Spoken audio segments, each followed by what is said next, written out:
O possível anime do ano, que veio com um hype insano e conquistou muita gente, já confirmado para ter 7 temporadas, 3 especiais e um filme, tudo isso já planejado até 2035. Mas será que é toda essa perfeição aí mesmo, ou o pessoal tá se exaltando demais? E aí, meus queridos, bora falar de Lord of Mysteries, esse Donghua, o anime chinês que chegou com os 2 pés na porta e pra muita gente, facinho, é o melhor anime desse ano. Ou pelo menos ele vai estar no pódio. E é exatamente isso que eu quero desvendar aqui, falar num geral sobre ele e ainda no final dar a minha nota. Lembrando que eu não li a novel, na realidade foi só um início de leitura, uns 10 minutinhos, da história do cara que vai para um outro mundo cheio de mistérios, sociedades ocultas, poderes e entidades bizarras, sendo que para voltar ele precisa entender como tudo isso funciona, seus poderes após se tornar um Beyonder, como são chamados, conhecer rituais, lutar contra seres mais bizarros ainda e muito mais. Sem enrolação nem nada, eu já quero deixar dito de antemão aqui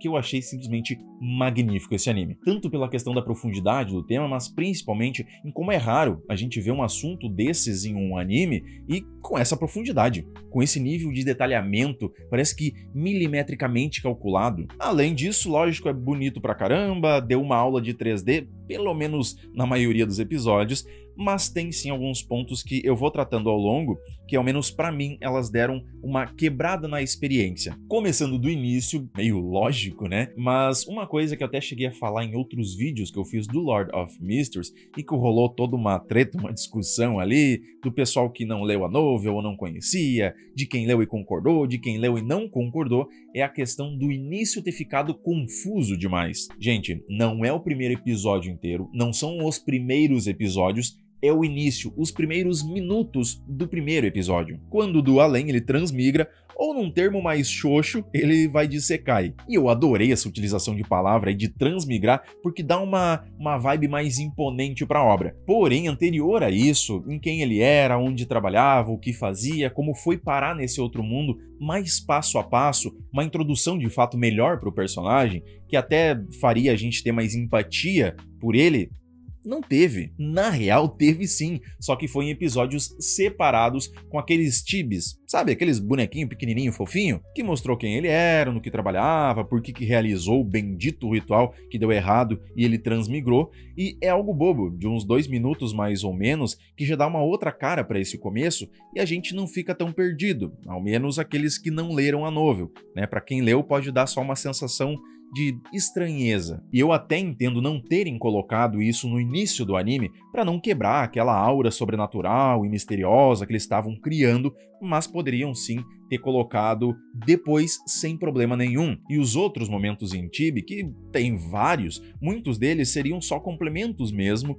mas que seria muito, mas muito mais interessante da gente ver direto no anime. Embora eu tenha gostado de ver eles também nesse formato, porque eles têm uma pegada mais cômica e descontraída, o que se fosse utilizado no anime, óbvio, né, não em Chibi, mas com esse mesmo ar cômico, poderia vir a diminuir aquele ar de mistério, aquele tom um pouquinho mais pesado e sobrenatural. Mas em outros casos até poderia ser também um bom alívio cômico. Agora, muita gente falou que isso foi retirado até para não arrastar demais os episódios, que já são longos, e quem sou eu para falar isso, né? Mas para mim foi um problema tremendo, porque uma das duas grandes essências dessa história tá justamente nesses momentos, nesse slice of life aí, tipo quando o Clay foi comprar a bengala, quando trocam de casa e tiveram que ludibriar o antigo dono, porque ele ficou tão conhecido e famoso no clube de adivinhação, até o Neil ganha um carisma a mais, mostrando o quão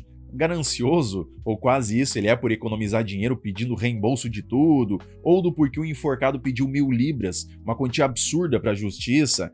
Isso o anime até dá uma palhinha, só que essas continuações dariam muito mais corpo para essas personalidades deles. Então eu acredito que alguns desses momentos teriam agregado muito mais se fossem representados ou colocados no anime. Já outros em Chibi só dão um complemento com uma aura um pouco mais cômica que ficou legal também. E também não tem uma ordem padrão pra gente ver isso daqui, né? Não é um episódio Chibi para cada episódio do anime. Na realidade, tem um episódio em si que se encaixam 2 Chibis e outros episódios que não tem nada. Enfim, depois desses primeiros minutos, obviamente que o restante não vai ser tão explicativo, justamente para criar mais esse clima de mistério, adentrar melhor no mundo dos deuses, dos poderes, magias, Beyonders, etc. E deixar que nós mesmos criemos certas ligações, fazendo depois a gente participar mais do anime, sentir de fato que tá dentro da história, assim bem como para nos dar boas reviravoltas, surpresas no futuro. O problema pontual e que deixou esse mundo confuso demais ao longo da narrativa é que eles retiraram, ou ao menos não explicaram muita coisa no anime, e sim em histórias curtas como Aulas do Neil, que é mais uma coisa que eu vejo como essencial pro anime e para dar essa fluidez a mais na narrativa que eles acabaram deixando de lado, da mesma maneira que fizeram com os Chibis, e já é uma história com uma criação de mundo e demais elementos muito complexa. Tem muitos deuses, organização pra caramba, várias cidades, personagem a rodo também, são 22 caminhos, cada um tem 9 sequências, e até o nome de alguns elementos são diferentes, como por exemplo, sequência é basicamente nível, e essas mudanças de palavras até auxiliam também para a criação de algo mais único, mas tem muito nome diferente, coisa para lembrar e a gente fazer ligação. E aí, quando eles não explicam, um pouquinho pelo menos, não precisa ser tão mastigado, algumas situações e poderes vão passar uma sensação ou de estar tudo muito apressado, ou de confusão principalmente para quem não leu a novel, o que faz perder muita coisa. Se você que não conhece a novel e tá dizendo "Não, mas eu entendi tudo, eu saquei cada pontinho que apareceu ali", eu tenho certeza que a maioria desse pessoal aí perdeu pelo menos uns 60% da história, da tramas e demais elementos que são apresentados. No mínimo uns 60%. Por exemplo, por que não se olha para um deus? Eles falaram que não se deve, mas por quê? Porque o Clan foi queimado no momento em que ele olhou para o sol. Não é só porque era um deus, mas o porquê. Por que o Neil ergueu uma parede de magia antes do ritual? Porque o lugar tem que ser limpo de qualquer interferência, senão dá muito ruim. Isso até meio que explica com uma frase de fundo ali, mas fica algo meio vago, sem tanta importância. Até o número de velas num ritual é preciso, tem um significado. Por que o Clan conseguiu ver o Sirius escrevendo a Poção do Palhaço, que é a sequência 8 do Caminho do Vidente? Porque é a junção de duas habilidades que permitem fazer isso. Porque o Enforcado e a Justiça ficaram tão surpresos de ver o Clan, ou no caso o Louco, né, como eles o veem, ser chamado em um encantamento com nome honorífico em apenas 3 partes e não 4. Porque os deuses nesse mundo, para serem chamados, ou você fazer aquele pedido / encantamento a um deles, uma frase de até 3 partes já basta, mas para ralé, né, os seres mais comuns, eles necessitam de 4 a 5 ou mais, uma chamada mais forte, já que eles seriam mais fracos. Às vezes percebem as situações ou coisas do além, mesmo estando tudo normal, mas que nas aulas do Neil ele explica que na verdade não, é por conta do poder dos Beyonders que eles possuem uma visão mais aguçada dessa parte espiritual, e vários outros momentos que dariam um melhor entendimento e até engrandeceriam também alguns outros, como é o caso desse encantamento aí do Clan só com 3 partes, o modo como eles olham e viram se tratar de um suposto deus antigo, fica tudo mais uau ainda. Embora o Clan, na realidade, é um dos que menos sabe das coisas ali, né? Ou ainda que a moeda deles é algo muito valioso, e quando o Clan começa a ganhar mais e consegue ir para outra casa, era para ser algo mais absurdo, mais nítido a dificuldade em que viviam e o valor de cada nota, ou até os próprios poderes de cada um dos Beyonders, que durante essas aulas do Neil é revelado as características de cada um dos caminhos, com as sequências 9 a 7 de cada um, com seus respectivos nomes, habilidades, o que recebem de benefício e malefício. Eu, por exemplo, na primeira vez que vi o anime, acabei deixando passar batido que o Capitão e o Leonard, eles têm o mesmo caminho de Beyonder, só que são de sequências diferentes. E esse complemento dos Beyonders, os poderes, sequências e até das organizações e deuses, que explicam questões de minutinhos, faz com que a gente comece a ver, entender tudo melhor, fica até mais nítido quais são as fraquezas de um Beyonder, que eles não são sempre todo-poderosos e quase intocáveis, como parece ser no decorrer do anime, como se só o poder de outro Beyonder mais forte conseguisse o derrotar. Então a falta desses elementos dentro da trama, sem que precisássemos puxar de uma história extra, quebra um pouquinho desse impacto, nível épico, absoluto que podia entregar. porque que tem capacidade, isso é meio óbvio, né? E volto a falar que esses momentos, tanto do Slice of Life, quanto explicações milimetricamente colocadas, é o que fez a Light Novel ser tão boa e ficar tão famosa. Eu só li o início ali, uns 10 minutinhos de leitura, mas já consegui notar que isso tudo é muito bem explicado, e eu preferia que fossem 24 ou mais episódios de 30 e poucos minutos mais demorados e explicados do que como foi. Talvez até daria mais tempo pro Clube de Tarô, que ficou tão rápido as passagens, né? Não sei se é assim também na novel, mas se tivesse um episódio inteiro ali, eu veria tranquilamente. Sobre a língua Hermes antiga e toda a conversa deles, são esses momentinhos aqui que me brilham os olhos. E um outro ponto menor, que não chega a ser uma quebra de experiência, mas é estranho, é o fato do Clem às vezes parecer entender tudo muito rápido e fácil, do nada saber os encantamentos e palavras corretas de cabeça sem nenhuma explicação, como se tivesse dito qualquer coisa e funcionou. E fora isso, lógico que tem aqueles pontos maravilhosos também, o ápice do ápice, que o torna digno de pelo menos estar no pódio para ser um dos melhores animes do ano. Como a parte sonora, que é pelo menos uns 30% de uma obra, e aquela complementa e dá uma profundidade muito grande para o desconhecido, mistério, sobrenatural, que chega a dar aquele arrepio.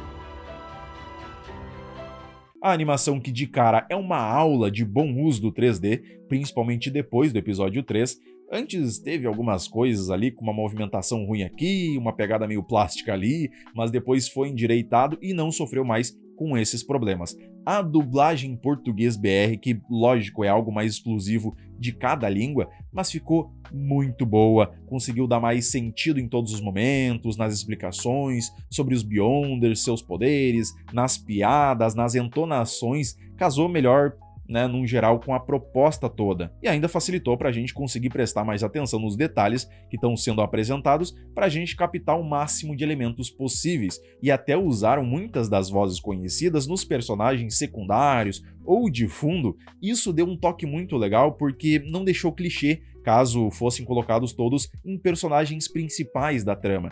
Exceto em alguns momentos específicos que eles deram uma cagadinha aqui e ali, tipo na luta do Leonard contra o Harvey, que perdeu o controle, enquanto um monstro fizeram uns sons baixinhos pra ele, nada a ver, e na outra dublagem foi algo bem mais impactante, né? Ficou mais terrível mesmo, além de alguns outros momentos que deram uma pisada na bola.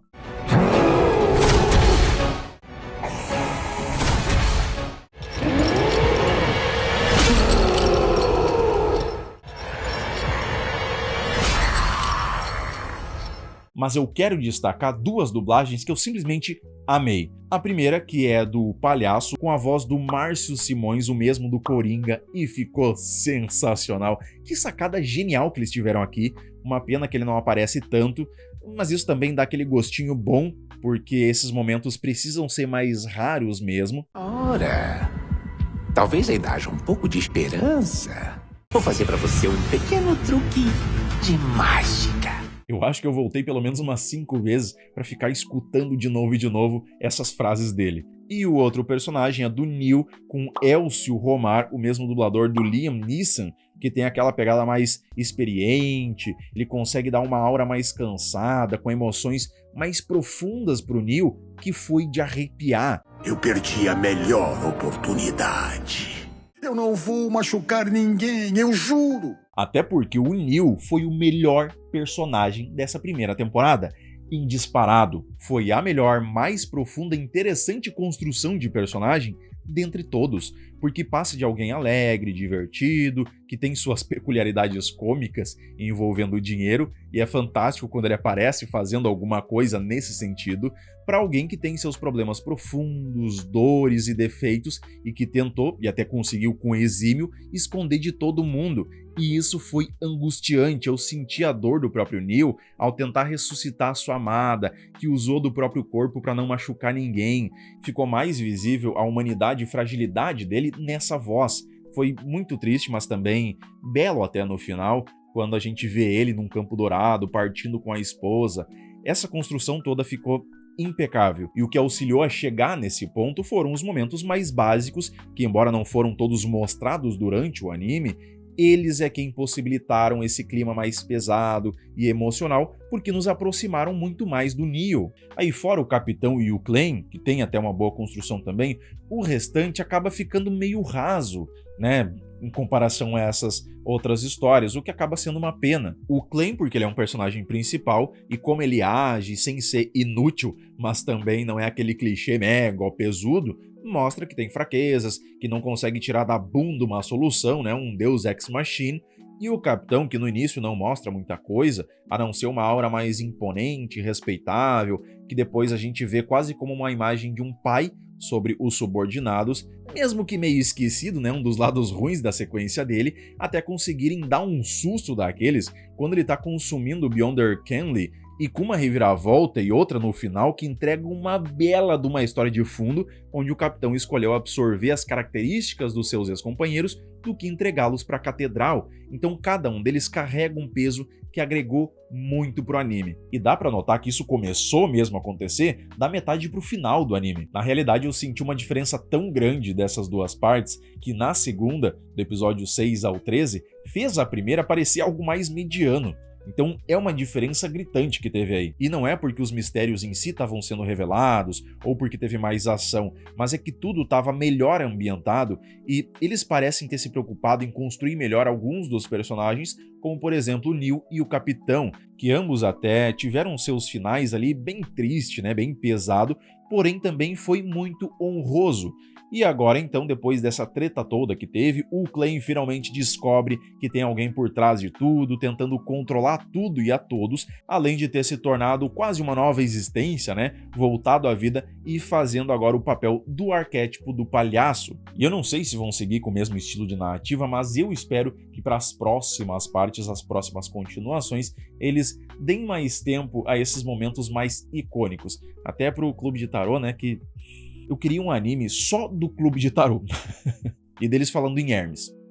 É genial. No final de tudo, não acredito que foi um anime bom. Pra mim ele foi excelente, com um mundo fascinante, pouco utilizado nos animes e que é sempre mal utilizado, né, diga-se de passagem, mas aqui tem uma quantidade absurda de conteúdo e muito boa, que a cada vez faz a gente querer ver mais e mais, com ótimos personagens, uma intriga melhor ainda, explicações e histórias de fundo que cativam, porém essas que infelizmente foram um tanto quanto mal utilizadas, a quase deixada de lado, né, na maior parte do anime, complementadas de um modo que os chineses eles já estão acostumados com conteúdos fora dos episódios normais. Isso acontece em vários e vários donhuas, mas que mesmo assim quebraram um pouquinho da experiência. Sendo assim, a minha nota ficou em 8.5, que no My Anime List ela tá ligeiramente acima. E caso você esteja se perguntando se eu acho que é o melhor anime do ano até agora, tem um outro donhua aí que me agradou um pouquinho mais, né? Eu achei ele um pouco melhor.